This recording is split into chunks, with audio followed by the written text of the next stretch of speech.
इलेक्शनची धडधड आहे बरं का मनामध्ये. नेमकं काय होणार हा प्रश्न तुम्हालाही पडला असेल. आता जसं भारत आणि ऑस्ट्रेलियाची मॅच झाली, पण याच्या पुढे जी आपली इलेक्शन होणार आहे त्याचं काय? भाजप येणार, काँग्रेस येणार, की राष्ट्रवादी येणार, की ममता दीदी येणार, वगैरे वगैरे हे सगळं आता सुरू आहे. पण एक गोष्ट लक्षात घ्या, आपल्याला राजकारणाशी देणं घेणं नाही. ये बड़ी अच्छी बात कही आप. सुजाण नागरिक म्हणून आपण मतदान तर करणार, बट आपल्याला क्लिअरली फोकस करायचा आहे मार्केटवर. काय होऊ शकतं मार्केटमध्ये जर हे सरकार आलं, ते सरकार आलं, कोणी हारलं, कोणी जिंकलं, तर मार्केटमध्ये काय होऊ शकतं याचा अंदाज आपल्याला घ्यायचा आहे. मी गेल्या 26-27 वर्षांचा अनालिसिस केलाय, हिस्ट्री बघितली आणि त्यानंतर काही फॅक्ट्स डेटा मी तुमच्या समोर मांडतोय. एक सिंपल गोष्ट लक्षात घ्या, गेल्या 6 महिने वर्षभरात काय चालू आहे की आपल्या भारतातल्या इंडस्ट्रीला ग्रो करण्यासाठी आणि मेक इन इंडियावर फोकस करण्यासाठी सध्याची यंत्रणा काम करते. मग यंत्रणा हा शब्द जाणून बुजून वापरतोय बरं का, त्याचं कारण ऑटोमॅटिकली पुढे कळेल. यंत्रणा म्हणजे कोण? वेगवेगळे सरकारी एम्प्लॉय, वेगवेगळे मंत्री, वेगवेगळे पदाधिकारी जे आता सरकारच्या वेगवेगळ्या हुद्द्यावर आहेत, ही सगळी यंत्रणा आणि जे निवडून दिलेले आपण सदस्य, हे सगळेजण काम करतात. यांनी वेगवेगळ्या PLI स्कीम दिल्या, बाहेरून इन्फ्लो आत येण्यासाठी इन्फ्रास्ट्रक्चर बिल्ड करण्यावर फोकस केला. भारतामध्ये येणं, कुठेतरी कारखाना लावणं साहेब एवढं सोपं नाही आणि आता सुद्धा नाही, हे पण मी तुम्हाला सांगतोय. नो डाऊट काम चालू आहे, इम्प्रुव्हमेंट चालू आहे. एखाद्या ठिकाणी जर एखादी इंडस्ट्री येत असेल ना, तिथला लोकल नेता येऊन त्यांच्या दारात बसतो की मला यामध्ये पार्टनरशिप पाहिजे. अतिशय दळभद्री अवस्था आहे त्या नेत्यांची, मग कुठल्याही पार्टीचा असो, तो तिथं दारात जाऊन बसणार म्हणजे बसणार. एवढी दुर्दैवी वाईट अवस्था आहे. आजही आपल्या MIDCs मध्ये वेगवेगळे नेते आपले युनियन बनवून तिथल्या कारखानदारांना त्रास देतात, कमिशन घेतात, पैसा घेतात. ही फॅक्ट आहे आणि हे जबाबदारीनं मी वाक्य वापरतोय आणि कुठल्याही पक्षातल्या नेत्याबद्दल बोलत नाहीये मी.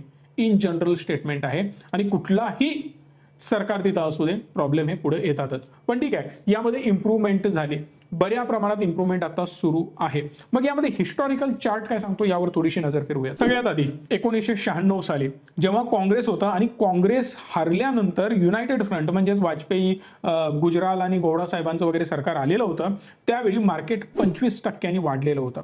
परत त्यांचं सरकार पडलं म्हणू शकता तुम्ही आणि अखंड BJPचं सरकार आलं होतं, त्यावेळी मार्केट 9.5% डाऊन होतं. साल होतं 1998. परत BJPच निवडून आलं, अटल बिहारी वाजपेयी साहेबच तेव्हा पंतप्रधान होते. 34.60%, ऑलमोस्ट 35% मार्केटमध्ये ग्रोथ आपल्याला पाहायला मिळाली. पण BJPची 2004 साली हार झाली, 9.5% मार्केट वाढलं. त्यावेळी काँग्रेस निवडून आलं होतं. अनेकदा मी सांगतोय, काँग्रेस निवडून आलं. आता अजून एक इम्पॉर्टंट गोष्ट, हे 6 महिने आधीचे आकडे आहेत, म्हणजे इलेक्शन निवडून येण्याआधीचे आकडे आहेत. बिकॉज मार्केटमध्ये सेंटिमेंट क्लिअर असतात की हेच सरकार निवडून येणार, स्ट्रॉंगली त्यांचा प्रचार झालेला असतो, त्यावरून हे आलेले आकडे आहेत.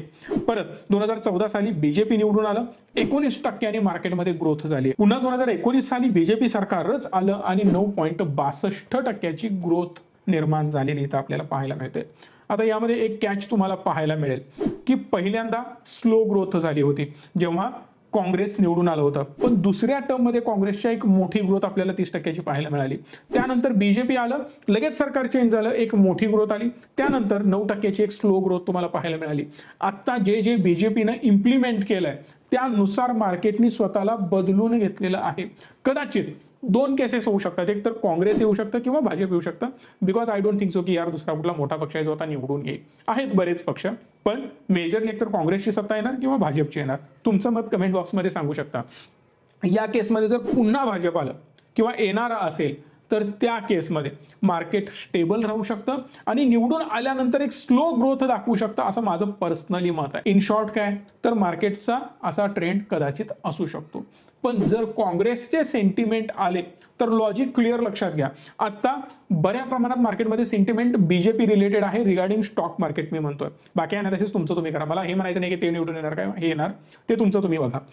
काँग्रेस जर येणार असेल तर आता मार्केटमध्ये छोटंसं करेक्शन येऊ शकतं आणि काँग्रेस निवडून आल्यानंतर काही महिन्यांनी मार्केटमध्ये एक फास्ट मुवमेंट मिळू शकते 30% आसपासची वगैरे अशी. हा नो डाऊट एज्युकेशन पर्पजसाठी सांगतोय, कुठलेही आकडे असे डोक्यात ठेवू नका की 30% वाढेल 40% वाढेल.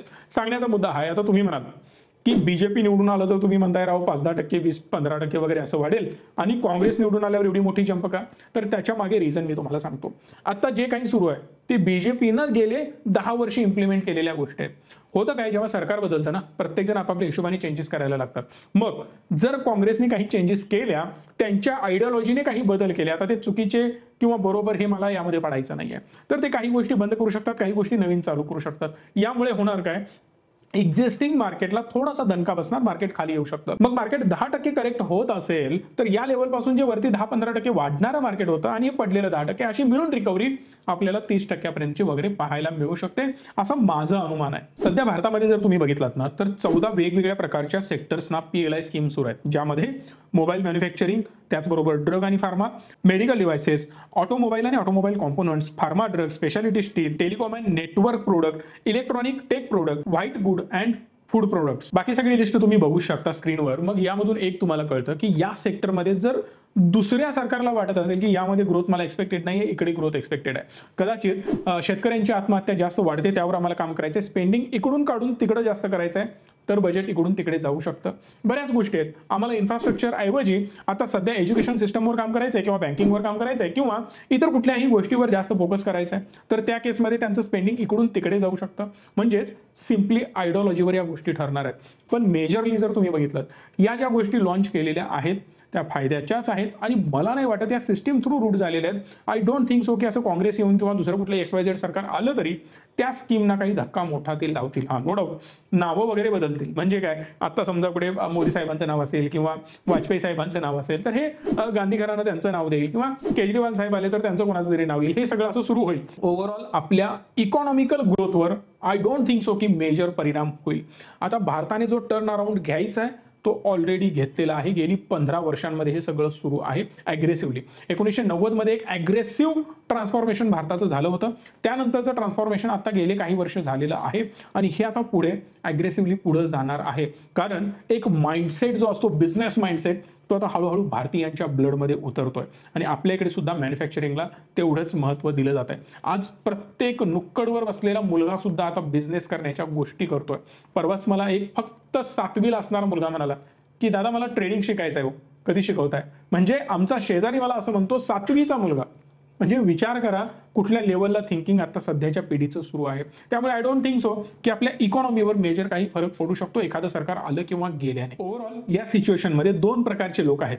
एक ज्यांनी ऑलरेडी इन्व्हेस्टमेंट केली आहे आणि दुसरे ज्यांनी इन्व्हेस्टमेंट केलेली नाही. मग ज्यांनी इन्व्हेस्टमेंट केली त्यांनी विकून बाहेर पडावं वगैरे वगैरे अशा व्हिडिओज तुम्हाला पाहायला मिळतील. पण माझ्या मतानुसार जे लोक स्विंग करतायत ना त्यांनी ऑब्वियस आहे स्टॉप लॉस किंवा टार्गेटला बाहेर पडणं गरजेचं आहे. पण ज्या लोकांची लॉंग टर्म साठी इन्व्हेस्टमेंट आहे त्यांनी बिलकुल चुकीचा डिसिजन घेण्याची गरज नाही. बिकॉज सिम्पल आहे. बघा मार्केट एकतर वर जाईल किंवा खाली येईल. जर थोडंफार खाली आलं तर तिथून ते परत वर जाणार आहे. तुम्ही आत्ता सेल करून परत मी बॉटम पकडतो या गोष्टी एवढ्या सोप्या नसतात. सो विनाकारण त्या ट्रेडिंगच्या नादाला लागू नका जर तुम्ही इन्व्हेस्टिंग केलं असेल. जर तुम्ही ट्रेडिंगसाठी तो फंड लावला असेल तर सिम्पली लॉजिक हेच बनतं की त्याला होल्ड करण्याची गरज नाही. योग्य तो डिसिजन घेऊन बाहेर पडणं गरजेचं आहे. आणि जे नवीन लोक आहेत योग्य वेळेची ज्या लोकांनी आजपर्यंत वाट बघितली त्यांच्यासाठी योग्य वेळ कधीही आलेली नाही. सो सिम्पल लॉजिक एक तुम्ही इथं लावू शकता की इन्व्हेस्टमेंट तुमच्याकडे जी आहे ती तुम्ही आता करू शकता. फॉर एन एक्झाम्पल या नंबरला कॉल करा किंवा डिस्क्रिप्शनमध्ये एक फॉर्म आहे तो फॉर्म फिल करा. तुम्हाला मी स्वतः एक सेमिनार देणार आहे ज्यामधून तुम्हाला क्लिअर आयडिया येईल की कशा प्रकारे इन्व्हेस्टमेंट पुढे करायची आहे. आणि त्या फॉर्म मधून जे लोक येणार आहेत आणि जे लोक माझा तो फ्री सेशन अटेंड करणार आहेत त्यांना एवढी व्हॅल्यू मिळेल ना, मी गॅरंटी देऊन सांगतोय की 100% त्यांचा वेळ सत्कारणी लागणार हा आहेच. त्याच्या पुढे जाऊन नवीन इन्व्हेस्टरने इन्व्हेस्टमेंट केली काय होईल, मार्केट थोडंसं खाली येईल. कधी येईल याची गॅरंटी नाही. 6 महिन्यांनी येईल, 2 महिन्यांनी येईल, 1 वर्षाने येईल. त्यावेळी परत आपण छोटी मोठी अमाऊंट अजून टाकू शकतो जे आपल्याकडे स्टॉकमध्ये आहे. आता बिलकुल घाबरण्याची गरज नाही असं मला वाटतं. भारताचे सध्याचे जर आकडे बघितले तर इन्फ्लेशन 4.8% आहे म्हणजे कंट्रोलमध्ये आहे आणि खूप चांगली गोष्ट आहे. जीडीपीची ग्रोथ 6.5% होते, वन ऑफ द बेस्ट आहे, ठीकठाक आहे म्हणजे ग्लोबली जर कम्पेअर केलं तर. पण अनएम्प्लॉयमेंटचा डाटा जर बघितला तर तो 10.05% आलाय. 7+ काही डाटा हा होता तो डायरेक्ट 10% वर जाऊन पोहोचलाय. ही मोठी निगेटिव्ह गोष्ट आहे. बेरोजगारी वाढतीये. त्याचबरोबर शेतकऱ्यांच्या आत्महत्या प्रचंड होत आहेत. हा आधी पण होत होत्या, आता पण होत आहेत. शेतकऱ्यांसाठी 100% काहीतरी करणं गरजेचं आहे. मोर दॅन 50% जनता ही शेती करते भारतातली. मग त्यांच्यासाठी जर आपण काही ठोस करू शकलो नाही, भारताची ग्रोथ तुमचा जीव गेला तरी होणार नाही हे मी लिहून देऊ शकतो. त्यामुळं मी वारंवार माझ्या प्रत्येक व्हिडिओत सांगतोय की शेतकऱ्यांसाठी एक ठोस उपाययोजना जोपर्यंत भारतामध्ये राबवली जात नाही, तुम्ही कितीही PLI स्कीम आणा, कितीही मोठमोठ्या इन्व्हेस्टरना भारतामध्ये आणा, भारताची ग्रोथ होणार नाही. कारण जो पोटेन्शियल क्लायंट आहे म्हणजे शेतकरी असेल, 50% पेक्षा जास्त मोठ्या वर्गाकडे जर पैसाच नसेल काय करणार आहे तुम्ही मेक इन इंडिया करून, काय करणार आहे भारतामध्ये प्रोडक्शन करून, काहीच यूज होणार नाही. सो यावर थोडंसं ठोस काम होणं गरजेचं आहे. आणि एक सिंपल रिक्वेस्ट असेल सगळ्या शेतकऱ्यांना, थोडंसं स्वतः पण काहीतरी इनोव्हेटिव्ह करण्याचा प्रयत्न करा. त्याच पद्धतीतून बाहेर येऊन मी अजून काय बेटर करू शकतो यावर काम करा. आणि सगळ्यात इम्पॉर्टंट यार, एक्सपेन्सेसवर फोकस करा. तुमच्या अननेसेसरी बर्बादी होते तुमची खर्चाची. लग्नावर म्हणा किंवा इतर गोष्टींवर भयंकर शेतकरी वर्ग खर्च करतोय. मान्य आहे मला की समाज आहे, तोंड कसं दाखवायचं, जर मी केलं नाही तर काय होणार, या सगळ्या गोष्टींमुळे तुम्ही करताय. पण एवढा विचार बिलकुल नका करू, कारण जीव महत्वाचा आहे आपल्याला. यातच एक्सपर्ट कॉल देत आहेत वेगवेगळे. यांचे काय म्हणणं आहे हे आपण बघूया. मॉर्गन स्टॅनलीचं म्हणणं आहे 10% रॅली अपसाईड येऊ शकते किंवा 40% डाऊनसाईड रॅली येऊ शकते. जे मी तुम्हाला ऑलरेडी म्हटलंय की जर निगेटिव्ह रिझल्ट आला, म्हणजेच अपोजिट रिझल्ट आला, तर थोडासा मार्केटमध्ये डाऊनफॉल येऊ शकतो. But I don't think so की तो 40% डाऊनसाईड रॅली देईल. नेक्स्ट टू इम्पॉसिबल आहे. जस्ट इमॅजिन 40% डाऊनसाईड रॅली आहे ना, म्हणजे यांना कळतं का मार्केट 10,000ला वगैरे जाणार का 12,000ला? नाही, इम्पॉसिबल आहे. म्हणजे हे अशा गोष्टी पण मार्केटमध्ये पेरल्या जातात. बाकी तुम्हाला काय वाटतं मला कमेंट बॉक्समध्ये सांगू शकता. कोल्हापूरची बॅच जर तुम्हाला ऑफलाईन जॉईन करायची असेल तर विसरू नका, या नंबरला कॉल करा आणि या व्हिडिओला लाईक, शेअर, चॅनलला सबस्क्राईब करा. धन्यवाद. Stay tune and stay positive.